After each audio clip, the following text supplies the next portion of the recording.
Mwenyekiti wa Umoja wa Wanawake wa Chama cha Mapinduzi UWT Taifa, Mary Chatanda, amezua gumzo kwenye mitandao ya kijamii. Hii ni baada ya kauli yake kusema angepewa nchi hata dakika moja, sijui kama Chadema wangekuwepo.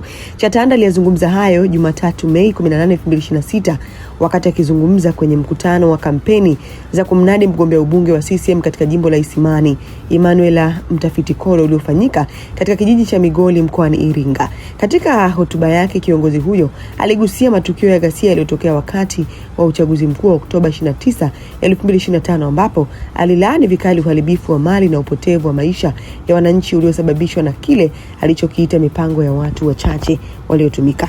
Msikilize hapa akizungumza. Hii ni VOT Media, sisi tumechangamka.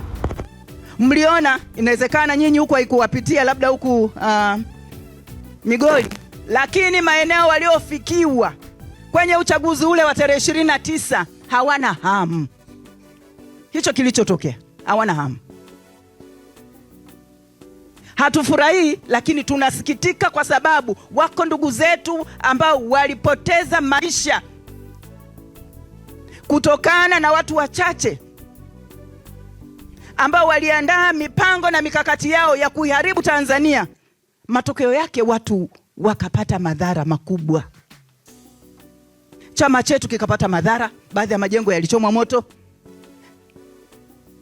baadhi ya vyombo na vitu vya watu binafsi vilichomwa moto, baadhi ya vitu vya serikali vilichomwa moto.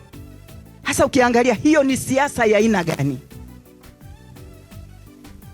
Ni siasa ya aina gani? Hatujazoea siasa za namna hiyo, wango kweli? Hatujazoea sisi. Tumezoea kila mmoja anaeleza jambo lake hapo, mkimaliza mnapiga kura mnaondoka.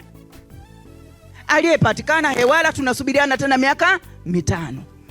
Lakini wenzetu hawa wanaotumika huko nje wanataka kutuharibia taifa letu, tuwakatae.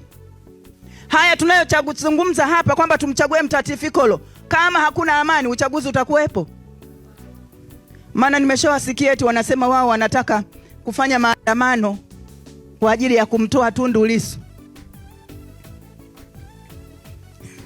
Unajua unaweza kuwa mjinga kwenda kurudi sio mjinga tena. Mimi nasema nchi hii mimi ningekabidhiwa hata dakika moja tu.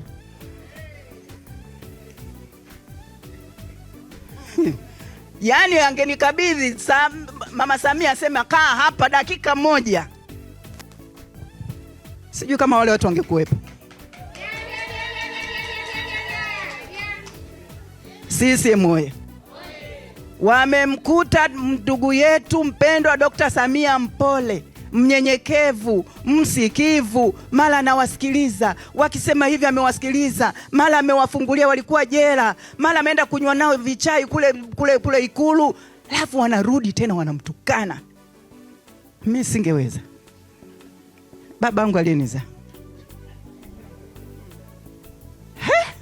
Kiki pede.